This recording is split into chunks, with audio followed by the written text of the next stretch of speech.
Justice Department official fired by President Trump dropped one bombshell after another during testimony on Capitol Hill today. Former acting Attorney General Sally Yates detailed the repeated warnings that she gave the Trump White House, she says, about National Security Advisor Michael Flynn during a 3-hour grilling today. In her words, he was a security risk. KCAL 9 political reporter Dave Bryan joins us now with President Trump's response to all this. Dave? That's right. The president responded with tweets, of course, and we'll talk about that in just a few moments. Under fire from Republican committee members and being pushed for more by the Democrats, the former acting Attorney General Sally Yates stood her ground. Her long-awaited testimony to a Senate Judiciary Subcommittee focused primarily on fired former National Security Advisor Michael Flynn and his Russia connections.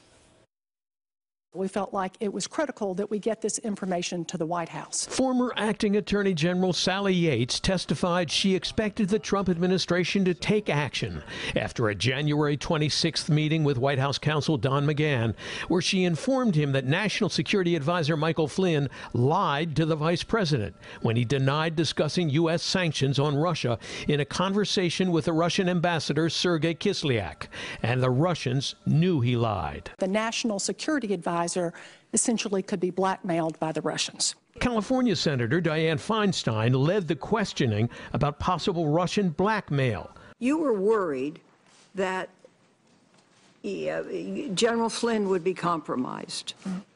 What did you think would happen if he were? You have a very sensitive position like the National Security Advisor, and you don't want that person to be in a position where, again, the Russians have leverage over him. We felt like the vice president was entitled to know that the information he had been given and that he was relaying to the American public wasn't true.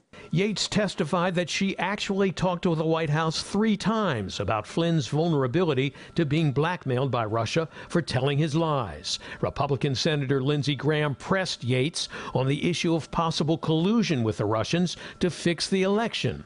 Are you aware of any evidence that would suggest that in the 2016 campaign, anybody in the Trump campaign colluded with the Russian government or intelligence services in an improper fashion? And Senator, my answer to that question would require me to reveal classified information, and so I can't answer that. In the end, it was a tale of 2 hearings wrapped up in one. Democrats focusing on warnings of Russian blackmail and the fact that Flynn wasn't forced out by the White House until 18 days after the administration was notified by Yates, when the Washington Post broke the story for everyone to see. That got the attention of Burbank Congressman Adam Schiff, the ranking Democrat on the House Intelligence Committee.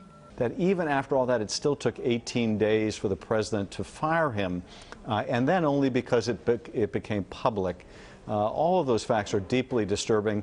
I also found it interesting that the White House counsel had to ask the Justice Department why they would be concerned about the National Security Advisor lying. Republicans focused on who leaked the Flynn information and other matters like President Trump's travel ban executive order, which led to the firing of Yates when she refused to defend the order. I voted for your confirmation because I believe that you had a distinguished career, but I have to tell you that I find it enormously disappointing that you somehow decided instead that you would countermand the executive order of the President of the United States because you happen to disagree with it as a policy matter. I looked at this. I made a determination that I believed that it was unlawful. I also thought that it was inconsistent with the principles of the Department of Justice. And one more item on Michael Flynn. Now some former Obama administration officials say outgoing President Obama warned incoming President-elect Donald Trump about Michael Flynn 2 days after the election last November. Well, I just had the opportunity to have an excellent conversation with President-elect Trump. It's true that President Obama made it known that he wasn't exactly a fan of General Flynn's. Still, the Trump administration is blaming his predecessor. As the president tweeted, General Flynn was given the highest security clearance by the Obama administration. But the fake news seldom likes talking about that. Why didn't he suspend General Flynn's security clearance, which they had just reapproved months earlier? I mean, there were steps that they could have taken that if that was truly a concern more than just a person that had bad blood. But former Obama officials point out that Flynn was fired by that administration in 2014, long before his security clearance was renewed in 2016. And President Trump has repeatedly defended Flynn even after he was fired just over a month ago. President Trump tweeted that Mike Flynn should ask for immunity and charged that the campaign against him is a witch hunt. Lena, Jeff, back to you. Well, Dave, to use the old cliche, this is just really the tip of the iceberg because this is just a small part of that investigation. Yeah. So what impact does this have on a possible collusion with Russia? Yeah, you know, it's hard to say. A lot of the answers were, I can't answer because it's classified. Right. This is one of those hearings that raised more questions than it answered because so much of the material is classified. So it may have brought attention back to this issue, but it certainly didn't resolve anything about it. On the substance of Michael Flynn's conversations with the Russian ambassador, for example, beyond the issue of sanctions against Russia.